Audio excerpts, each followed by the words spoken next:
What up, what up? Your boy, Mr. Crazy 1870. So I want to give you guys my thoughts on the all-new iPhone 16 Pro Max, which I have right here. So I'm going to go ahead and start off with the actual color. Now, this one right here is obviously their all-new Desert Titanium color, which again, it looks pretty nice. It looks okay. It looks more of kind of like a lighter brownish color on the back end of the device. But if we look at the sides, it looks more of a darker kind of goldish color, which kind of goes hand in hand, and it looks kind of pretty dope. But again, to me, it's nothing like a wow or like a color that it was a kind of like a color that is a must have for me. I kind of like a little bit more of that neutral titanium color, which I have on my 15 Pro Max, but nonetheless, kind of comparing both of these, again, it's all personal preference depending on what color or color combo you like that most, but that kind of like that darker gold sides of the device, I think that looks pretty dope as well. So another highlight on the new iPhone 16 Pro is that all new 6.9-inch screen, which for some reason, now comparing this to the iPhone 15 Pro Max, which is a 6.7, the new iPhone is 6.9.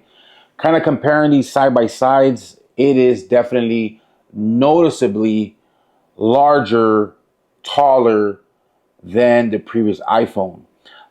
Thinner, smaller bezel, bigger screen, which is definitely a very nice add-on feature to have on the new iPhone 16 Pro Max. But again, if we hold these side by side, it is noticeably larger. You can definitely tell holding these side by side. Again, you're going to get more screen real estate with the iPhone 16 Pro Max compared to the previous gen model, which is the iPhone 15. And again, if you're coming from an iPhone 15 Pro and you kind of want to upgrade to drop another $1,300 just for the screen, I mean, it's understandable.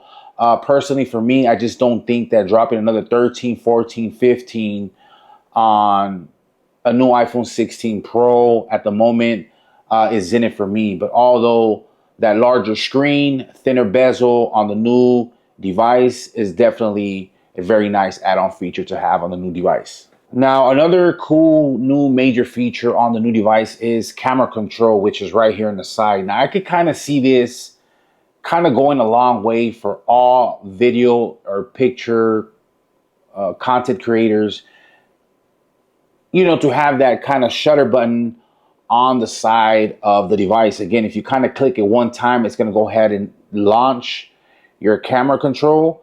And then from there, you can kind of access a couple other things within the actual control as well. So obviously you can kind of zoom in, zoom out from that side button.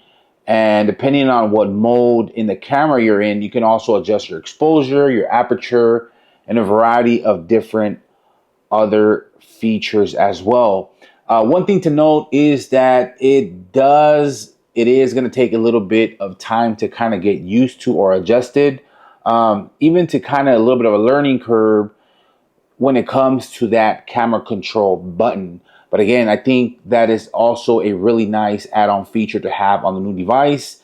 And on top of that, you also have Apple Intelligence, which is probably another feature that would kind of want to make me upgrade from my iPhone 15 Pro to this device just to take advantage of that Apple Intelligence, which of course we are still waiting on that rollout, which again, I don't understand why. Like, come on, Apple, if you rolled out a device, I expect it to be complete, fully out, and not no waiting games like we're waiting on Apple Intelligence at the moment.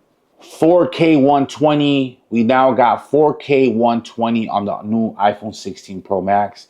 Now, I did test this out, and I thought it was really dope. Some of the smooth, slow motion clips that I created.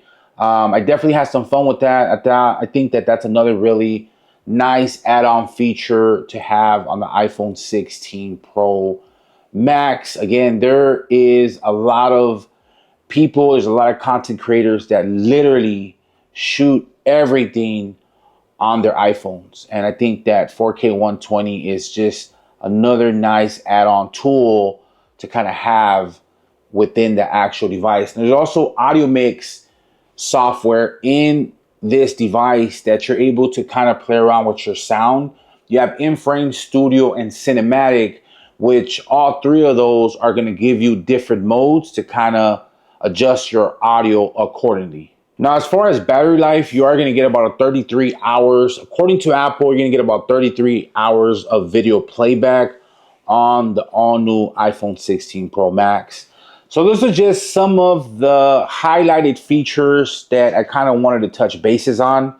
Again, iPhone 16 Pro Max, I think that if you're coming from an older generation model iPhone, an iPhone 16 Pro or a Pro Max is definitely going to be a very, very nice upgrade nonetheless. As far as for me, I do have the iPhone 15 Pro Max, which is last year's model.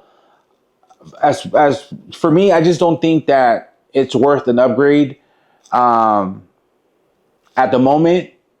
I think the only reason, probably two reasons that I would probably want to make me jump into the new iPhone 16 Pro would probably be Apple Intelligence and the new bigger, larger screen size on the iPhone 16 Pro Max. But those are just my opinions.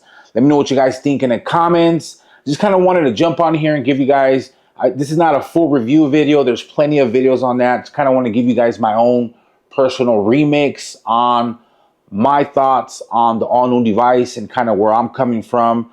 Obviously coming from the iPhone 15 Pro Max. I know there's probably a lot of you guys that are kind of undecisive on what to do or if you're missing out or anything like that. So again, just kind of wanted to come at you guys with my style of video. But let me know what you guys think in the comments below. Hopefully you guys are enjoying all the latest videos. If you have any questions, leave them in the comments. Leave a thumbs up. Please leave me a comment. Drop me a comment. Your support is greatly appreciated. Follow me on Instagram. All links below. And I'll catch you guys on the next one. Later.